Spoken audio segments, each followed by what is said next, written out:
తెలంగాణలో సుమారుగా 93,000 మంది పైచిలుకు కార్మికులు వారి యొక్క విధులు నిర్వహిస్తున్నారు. వీళ్ళు ఎండనక వానకనకుండా కష్టపడుతూ ఉంటారు. వీళ్ళు ఉదయాన్నే సూర్యుడు ఉదయించక ముందే వీళ్ళు వాళ్ళ యొక్క ప్రాంతాలకు వెళ్ళేసి రోడ్లను శుభ్రం చేయడం, తర్వాత మురికి కాలువలను తీయడం, వాళ్ళు చెత్త సేకరణ, తడి చెత్త పొడి చెత్త ఇంటింటికి వెళ్ళి సేకరిస్తూ ఉంటారు. వీళ్ళు ఎక్కువ శాతం చెత్తలోనే ఉండడం వల్ల వీరికి అనారోగ్య సమస్యలు బాగా రావడం జరుగుతుంది.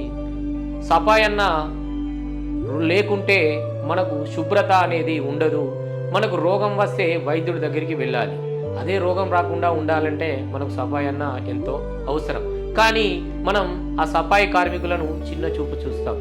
వీరిలో చాలామంది కింది స్థాయికి చెందిన వారు పనిచేయడం జరుగుతుంది. వీరు వారి యొక్క పనిని వాళ్ళు భావించకుండా వాళ్ళ యొక్క విధులను నిర్వహిస్తారు. మనము ఒకరోజు మన ఇంటి యొక్క పరిసరాలను శుభ్రం చేసుకోవడానికే చాలా ఇబ్బందులు పడతాం.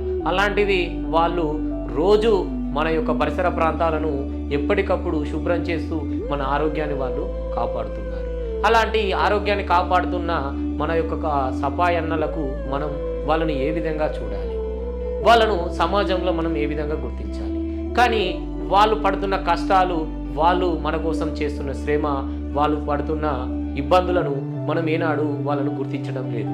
వాళ్ళను ఒక కేవలం అంటరాని వారిగా మనం వాళ్ళను చూస్తున్నాం. ఇది సరైనది కాదు. ఎందుకనంటే వారు లేకుంటే మన యొక్క ఆరోగ్యాలు సరిగా ఉండవు. ఎందుకనంటే వాళ్ళు ఎప్పటికప్పుడు డ్రైనేజీలను శుభ్రం చేస్తూ మన యొక్క మలమూత్రాలు యొక్క సంబంధించిన వాటిని ఎప్పటికప్పుడు క్లీన్ చేస్తూ శుభ్రం చేస్తూ వాళ్ళు ఉంటారు. వాళ్ళు చాలామంది డ్రైనేజీల్లో దిగేసి వాళ్ళు పని చేయడం జరుగుతుంది. కొంతమంది శ్వాస అందక వాళ్ళ యొక్క ప్రాణాలను కూడా సఫాయన్నలు కోల్పోవడం జరుగుతుంది.